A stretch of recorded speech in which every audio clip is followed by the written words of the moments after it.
Ito na nga yung part 2 sa aking travel vlog. So nakarating na nga kami dito, touchdown na kami sa Lambay at nag-rent na nga kami rito ng e-bike para papunta sa aming binook na hotel. So ngayon pupunta kami ngayon dito sa isang malaking hotpot. Tingnan natin kung anong pwede natin kainin kasi sobra naming gutom. At yun na nga, hindi pa nga ako pinagbuksan. Sinaraduhan pa nga. Charot. Ito nga kinakausap ng kasama ko yung si Cheche kasi nga nagbaka sakali kami na bukas to. Eh ang sabi niya alas 5 pa daw magbubukas.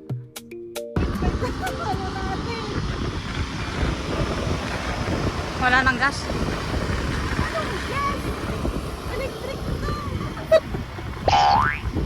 Ay, paano yun? Babalik tayo dito. So sa part na nga ito, nagrereklamo na yung e-bike namin kasi nga malolobat na nga yung electric bike na nirentahan namin. So may namadali namin makarating sa binook naming hotel. Ito nga, napakabilis ng transition at nandito na kami sa aming hotel. Hindi lang na. Hirap pa sa kapatid. Misunderstand natin. Thank you so much. Okay na. Ito na nga guys, welcome to Travel Light Bubble. Ito kung saan yung aming nabook na hotel. Ating silipin sa loob, let's go!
So ngayon itutur naman namin kayo sa loob ng nabook naming room. Ito nga pala yung 6 bed mixed dormitory room. So inclusion niya is may free wifi with aircon, pool view, breakfast included.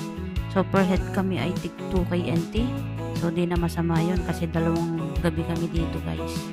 So bali 5 bucks kami. So may isa kami dito naka-roommate which is from the other country, Koreana. Namit lang namin siya, so mabait naman siya, so hindi ko na siya nabidyohan kasi nahiya akong bidyohan. Separate fee po pala yung bath towel nila dito, pero free naman po yung shampoo nila, tapos dalawang shower room at dalawang CR. Taba, galera. Ano, mag-rent na tayo ng ng tuwalya. Gusto ko lang mag-beauty. May towel din ako. Ano lang tatlo? Yeah. May tuwalya ko. Because we are versatile. Hindi ako kasi gano'n. Under the sea. Wow, parang Under the sea. iba ka ba tamahan niyo yung wine mo?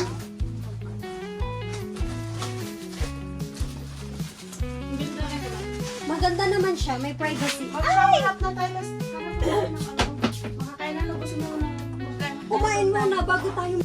Share ko lang tong bed ko sa loob habang nagagalit yung kasama ko sa sobrang gutom. May sarili siyang saksakan at saka lamp. Opo. Ito kami ngayon.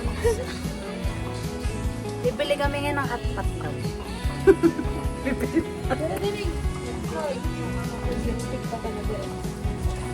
Ako nga, walang lipstick eh. So inabot kami ng alas 5 hanggang alas 6 ng gabi bago makapag-ayos ng mga gamit. At ngayon, nag-order na lang kami ng pagkain dito sa bar. So, tingnan natin kung ano ma-order natin. Pero, kita nyo naman guys, sobrang maulan dito. So, parang wrong timing din talaga yung namin, pagpunta namin dito sa Lambay. kahit maulan, sinusulit namin yung punta namin dito kasi minsan lang to eh. So, medyo malayo kasi ang bilihan or kainan dito sa hotel. Pero mas mag-e-enjoy dito kung hindi umuulan. So, payo ko lang guys, mag-set kayo ng travel. First is tingnan nyo ang weather. Kasi first time namin magpunta dito. So, biglaan kaya tumuloy na kami. Ganito yung bar nila sa gabi. Yung tema nila is parang Bali style. Mafe-feel mo talaga yung summer vibes nila. So yan, makikita nyo guys, yun yung may-ari. Tapos yun yung mga staff nila. Sobra rin nilang friendly. So ano kailangan nyo, madali silang tawagin. Sobrang helpful nila sa mga kailangan nyo. Meron pala sila sa Agoda at Booking.com kung gusto nyo mag-book. So, 商店街の隅古い喫茶店のドアを押した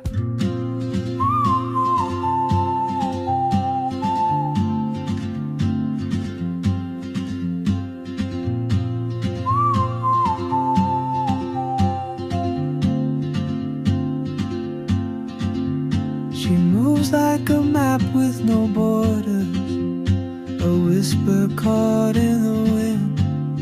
I see her boots at the corner cafe with a notebook and a grin. She's chasing skies I've never named while I stay in my lane. But something in the way she moves keeps pulling at my chain. Oh, traveler, you carry the sun.